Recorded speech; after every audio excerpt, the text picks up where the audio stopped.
tanda bahwa semua makhluk sebenarnya bisa berbicara dan berkomunikasi. Bahkan benda mati sekalipun sebenarnya bisa berbicara dan berkomunikasi. Seperti batu-batu yang tampak mati dan tak bisa melakukan apa-apa.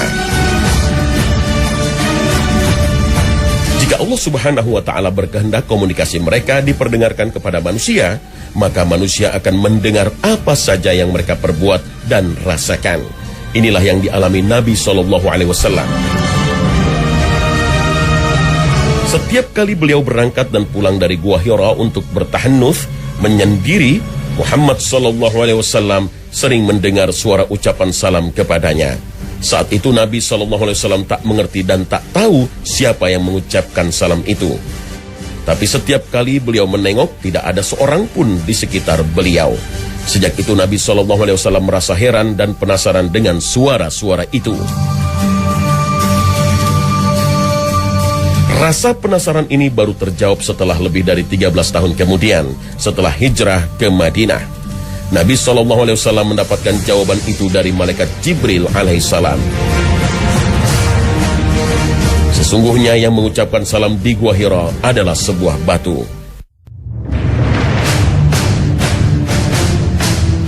Setelah mendengar penjelasan ini, Nabi SAW bersabda kepada para sahabatnya, "Sesungguhnya aku mengetahui sebuah batu di Mekah memberi salam kepadaku sebelum aku diangkat menjadi nabi. Sesungguhnya aku mengetahuinya sampai sekarang." Inilah bukti kenabian pada diri Muhammad bin Abdullah sallallahu alaihi wasallam.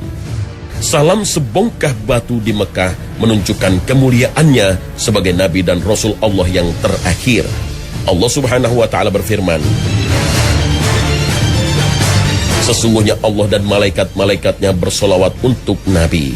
Hai orang-orang beriman, bersolawatlah kamu untuk Nabi dan ucapkanlah salam penghormatan kepadanya." Al-Quran Surah Al-Ahzab ayat 56.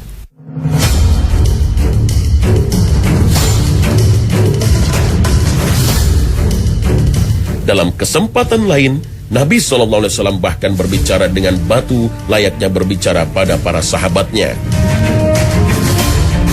Peristiwa ini bermula saat Nabi Muhammad SAW menemui putrinya Fatimah radhiyallahu anha.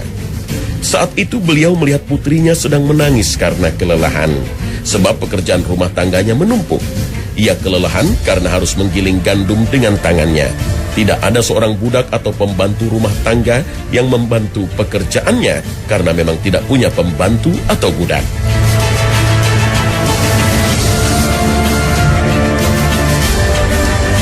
Mendengar keluhan putri tercintanya, Rasulullah SAW mengambil batu penggilingan tersebut. Nabi SAW kemudian mengucapkan Bismillah dan meletakkan tangan beliau di atas tumpukan gandum. Dan atas izin Allah Subhanahu wa Ta'ala, batu penggilingan itu bekerja secara otomatis menggiling gandum menjadi tepung. Ketika seluruh gandum telah menjadi tepung, giliran batu penggilingan itu menangis. Batu itu mengeluhkan rasa lelah yang luar biasa karena harus bekerja keras menggiling seluruh gandum yang ada. Tapi sebagai makhluk Allah, batu itu tidak berani membantah. Ia tunduk dan mematuhi perintah Allah Subhanahu wa Ta'ala untuk menggiling karena takut mendapat azab sebagai bahan bakar api neraka.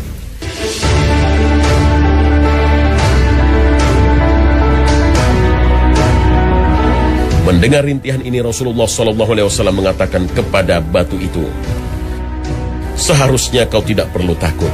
Dirimu tidak akan menjadi bahan bakar api neraka. Justru dirimulah yang akan menjadi salah satu pondasi istana Fatimah di surga." Berdasarkan peristiwa ini, para ulama menyimpulkan batu penggilingan ini satu-satunya batu di bumi yang bisa masuk surga. Fenomena batu berbicara tak hanya diperdengarkan kepada Nabi SAW, tapi kelak di akhir zaman, batu-batu akan berbicara kepada orang-orang muslim. Tak hanya sekedar bicara, tapi memberi informasi kepada orang-orang muslim tempat persembunyian musuh-musuhnya. Bagaimana hal ini bisa terjadi? Berdasarkan sumber dari Nabi SAW, kelak di akhir zaman akan terjadi perang besar. Kaum muslimin melawan bangsa Yahudi, Ya'juj Ma'juj dan Dajjal. Saat itu pasukan muslim dipimpin oleh Al-Mahdi. Seluruh umat muslim akan bersatu dan membunuh bangsa Yahudi.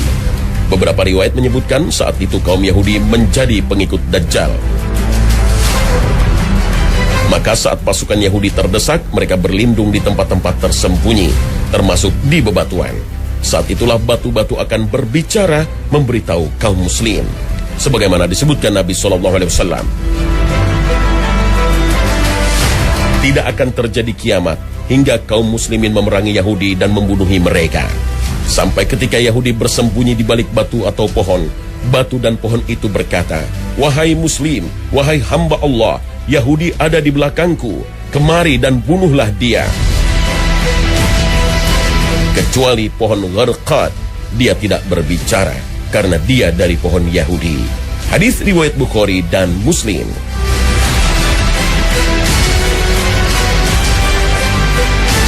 Para ulama menyimpulkan bahwa batu-batu yang berbicara dan memberitahu kaum muslim itu bukanlah ungkapan kias, tapi benar-benar berbicara dengan bahasa yang difahami manusia.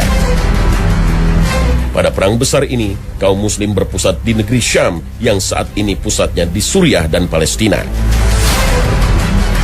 Ketika batu-batu sudah berbicara, maka pertempuran akhir zaman sudah memasuki fase akhir. Kekuatan kaum muslimin akan mencapai puncak kejayaannya di masa itu. Berdasarkan hadis Bukhari dan Muslim tersebut yang menyebut pohon Gharqad akan melindungi kaum Yahudi, maka banyak pohon Gharqad yang kini dibudidayakan di Israel.